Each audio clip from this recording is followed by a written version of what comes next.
High বন্ধুরা, আজ আমি একটু কই মাছের ঝোল রান্না করেছি, সেটা তোমাদের সাথে শেয়ার করব। কই মাছটা একটু যদিও আলু আর একটু ফুলকপি দিয়েছি।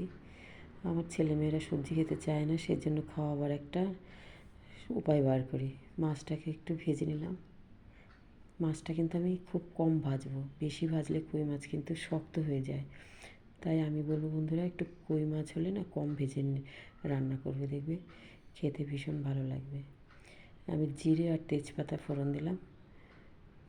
আমি বেশি তেল ব্যবহার করি না, আপনারা যদি লাগে আর একটু দেবেন।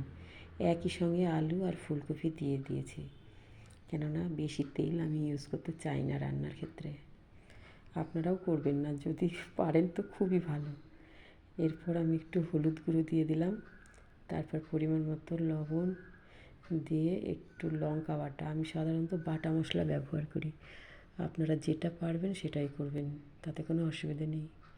তারপর আমি জল দিয়ে দিলাম পরিমাণ মতন। যে যেমন ঝোল রাখবেন সেরকম জলটা দেবেন, তাহলে সুবিধা হয়। তারপর আমি মাছটা দিয়ে দিলাম। কই মাছটা একটু আগেই দেবেন, কেননা কই মাছটা একটু জাল হলে ভালো লাগে, টেস্ট বাড়ে। তারপর আমি জিরে পাউডার দিয়ে দিলাম, বাটা বা জিরে পাউডার যে যেমন। এরপর ঘরে ধনে পাতা ছিল, ওটাও দিলাম। তারপর রেডি। দেখো তো বন্ধু কেমন